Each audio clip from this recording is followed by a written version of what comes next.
오늘은 마태복음 18장 말씀입니다. 오늘도 주시는 말씀의 은혜가 우리 안에 넘치기를 원합니다. 1절 그때에 제자들이 예수께 나와 이르되 천국에서는 누가 크니까? 주님은 십자가 고난을 십자가에서 별세하실 것을 이야기하고 있는데 제자들은 그 주님 앞에서 누가 더 크냐라고 싸우고 있는 것이죠. 참 답답한 이야기지만 이 이야기는 바로 오늘 우리에게 주시는 말씀입니다. 우리 안에는 이런 겨자씨 하늘만큼의 믿음도 없는 것이죠. 2절 예수께서 한 어린 아이를 불러 그들 가운데 세우시고 이르시되 진실로 너희에게 이르노니 너희가 돌이켜 어린 아이들과 같이 되지 아니하면 결단코 천국에 들어가지 못하리라. 우리는 돈 많이 벌고 건강하고 높아지고 높은 자리에 올라가면 그것을 축복이라 여기죠. 그러나 주님은 우리에게 낮아지고 약해지고 가난해지고 자기 십자가 지는 것을 축복이라 하시고 천국에서 큰 자라 하시는 것이죠. 우리는 믿는다 하며 말씀을 읽음에도 주님의 말씀을 알아듣지 못하는 존재인 것입니다. 6절 누구든지 나를 믿는 이 작은 자 중 하나를 실족하게 하면 차라리 연자 맷돌이 그 목에 달려서 깊은 바다에 빠뜨려지는 것이 나으니라. 나 때문에 아파하고 실망하고 실족하는 형제와 친구들이 있죠. 그러므로 우리는 모두 연자 맷돌을 목에 달아 바다에 던져야 되는 자들인 것입니다. 만일 네 손이나 네 발이 너를 범죄하게 하거든 찍어내버리라. 장애인이나 다리 저는 자로 영생에 들어가는 것이 두 손과 두 발을 가지고 영원한 불에 던져지는 것보다 나으니라. 만일 네 눈이 너를 범죄하게 하거든 빼어내버리라. 한 눈으로 영생에 들어가는 것이 두 눈을 가지고 지옥불에 던져지는 것보다 나으니라. 나를 돌아보기를 원합니다. 다른 사람의 이야기 아니라 바로 오늘 내게 주시는 말씀이죠. 돕지 못하고 사랑하지 못하고 오히려 빼앗고 들어가지는 우리의 손이 아닌가요? 예배의 자리로 도움의 자리로 필요한 것 돕는 그 자리로 나아가지 않고 오히려 가지 말아야 될 곳에 즐겨 가고 형제의 연약함을 보며 긍휼을 베풀어야 될 그 눈이 오히려 보지 말아야 될 것 밤새도록 그것 쳐다보는 더럽고 악한 우리의 눈이 아닌가요?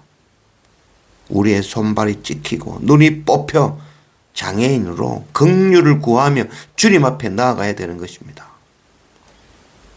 12절 너희 생각에는 어떠하냐? 만일 어떤 사람이 양 100마리가 있는데 그 중에 하나가 길을 잃으면 그 99마리를 산에 두고 가서 길 잃은 양을 찾지 않겠느냐?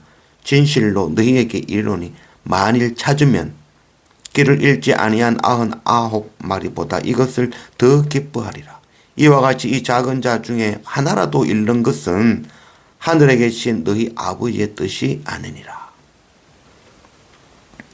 양 100마리 가운데 하나가 길을 잃으면 그 양을 찾기 위하여 애쓰는 그 목자의 마음, 그것이 바로 하나님의 마음인 것이죠. 우리는 잃어버린 양을 찾는 자가 아니라 그 잃어버린 양이 바로 나라는 것을 알아야 될 것입니다. 목자가 보호해주는 그 담장, 그 우리를 뛰어넘어 세상으로 도망간 탕자와 같은 양인 것이죠.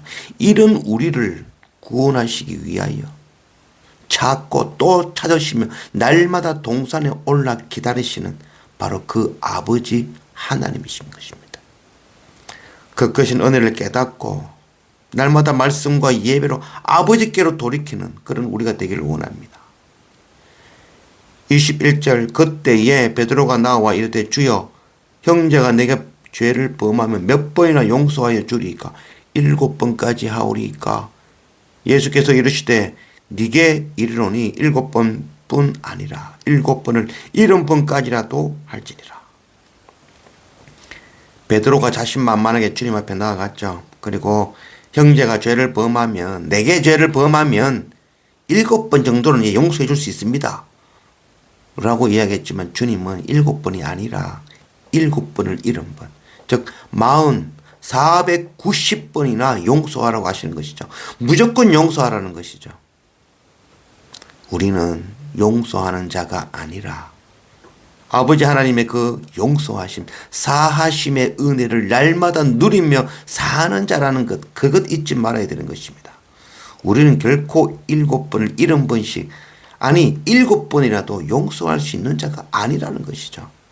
우리는 날마다 하나님의 은혜, 하나님의 용서함을 받아야만 살아갈 수 있는 자인 것입니다.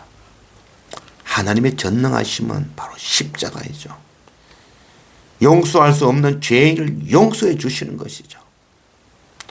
사람은 사람의 죄를 사할 수 없죠. 그러나 하나님께서 하시는 것이죠. 이것이 바로 하나님의 전능하심인 것입니다. 23절 그러므로 천국은 그 종들과 결산하려 하던 어떤 임금과 같으니 결산할 때에 10,000달란트 빚진 자 하나를 데려오매 그 종의 주인이 불쌍히 여겨 놓아주며 그 빚을 탕감하여 주었더니 그 종이 나가서 자기에게 100데나리온 빚진 동료 한 사람을 만나 붙들어 목을 잡고 이르되 빚을 갚으라 하매 주인이 노하여 그 빚을 다 갚도록 그를 옥졸들에게 넘기니라. 너희가 각각 마음으로부터 형제를 용서하지 아니하면 나의 하늘 아버지께서도 너희에게 이와 같이 하시리라. 우리가 잘 아는 이야기죠. 10,000달란트 빚진 자를 탕감한 이야기죠. 그러나 그는 이 100데나리온 빚진 자를 붙들어 그를 탕감해 주지 아니고 오히려 옥에 넘겼던 그런 일인 것이죠. 우리의 죄를 용서해 주시기 위하여 십자가 지신 그 크신 은혜, 그 은혜를 겨잘시 하늘만큼이라도 안다면 우리도 용서하는 자가 되어야 되는 것이죠. 10,000달란트라는 것은 상상할 수 없는 돈이죠. 1달란트는 6,000데나리온입니다. 1데나리온은 노동자의 1일 품삯으로 약 10만 원만 잡는다 해도 10,000달란트는 6조 원에 해당하는 금액인 것이죠.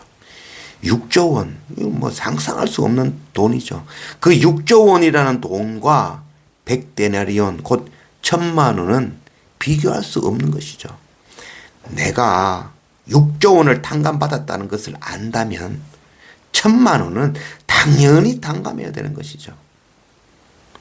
6조 원 탕감받은 자가 1,000만 원 빚진 자를 용서하지 못하는 것이 말이 되지 않듯이 값없이 우리를 구원하신 그 십자가의 크신 은혜, 그 은혜를 겨잘시 하늘만큼이라도 아는 자라면 우리는 누구든지 용서하는 자가 되어야 되는 것입니다. 우리는 믿는다 하면서 겨잘시 하늘만큼의 믿음도 없는 자들입니다. 주님이 십자가 앞에서 스스로 큰 자라 싸우며 형제를 섬기지 않고 보지 말아야 될 것 보는 자로 손발이 잘리고 눈이 뽑혀야 되는 자들이죠. 형제의 눈에 눈물 나게 하는 자로 연자맷돌 목에 달아 바다에 던져버려야 되는 자인 것입니다. 죄의 빚을 지고 용서받지 못하고 길을 헤매다가 죽을 수밖에 없는 인생이 바로 나라는 것을 알아야 되는 것입니다. 이런 나를 구원하시려 십자가 고난당하신 그 주님의 크신 은혜를 정말 겨잘시 할 말만큼이라도 깨닫는 그런 우리 모두가 되기를 원합니다.